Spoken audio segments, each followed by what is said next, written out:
Igual que el Blogger, per canviar la plantilla del nostre blog també tenim tota una galeria de temes per poder utilitzar. Dins del tauler de control del nostre WordPress anem cap a aparença, el despleguem i escollim temes.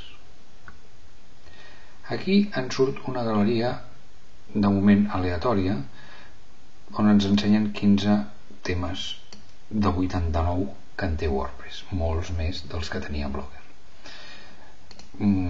Podem navegar pels temes, cada tema ens explica més o menys quines són les seves característiques, 2 columnes, l'amplada flexible, color verd, és fosc, té una columna on hi podem posar els ginys a la dreta, que seria aquest espai d'aquí, negre també, s'hi poden posar widgets que són els ginys, que ja els veurem.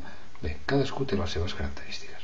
Podríem navegar per tots ells i anar a veure si en trobem un, però si ja ens n'agrada un, el que podem fer és previsualitzar-lo per veure si ens agrada amb el contingut que tenim posat. Queda una mica soso, però aquí podríem posar moltes coses. El que faré serà activar-lo. Ja m'està bé, Miquel.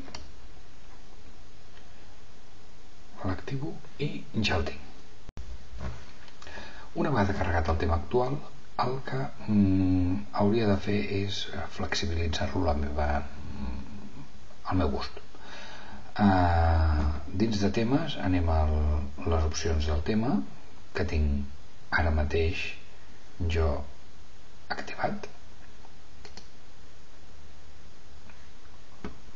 i aquí tenim si vull customitzar els colors amb codi hexadecimal, si vull un box d'alerta, de moment el apago perquè no m'interessa gens, seria un pop-up, una finestra nova que apareix aquí al mig, i ja m'està bé.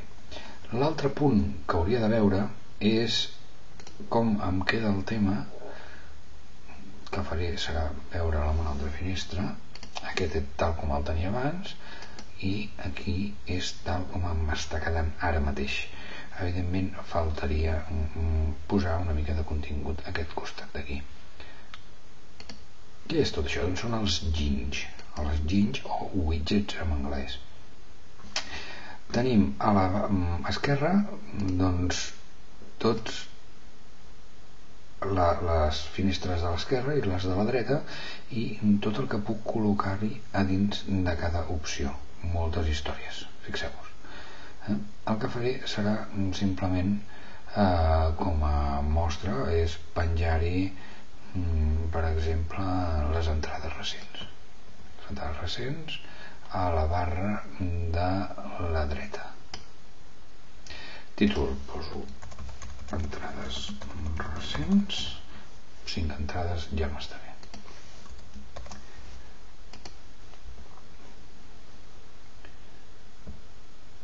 Deso i ja el tinc col·locat. Si actualitzo el bloc ja tinc entrades recents. Aquí encara em queda un altre espai, això vol dir que aquí pot haver una altra columna que deu ser la de l'esquerra. Posarem un llistat de categories, posem categories i a veure com em quedaria el bloc. Actualitzo i esquerra i dreta.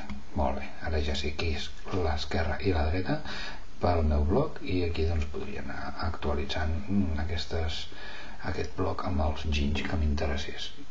Estadístiques, hi ha 50.000 opcions. Podeu utilitzar les que vulgueu. Molt bé, ja sabem triar temes mitjançant aparença temes, ja sabem col·locar ginys o widgets al tema. Recordeu que cada tema té la seva pròpia estructura per tal de col·locar ginys. Podríem canviar la capçalera, podríem canviar moltes històries i el que es tracta és de que canvieu el tema del vostre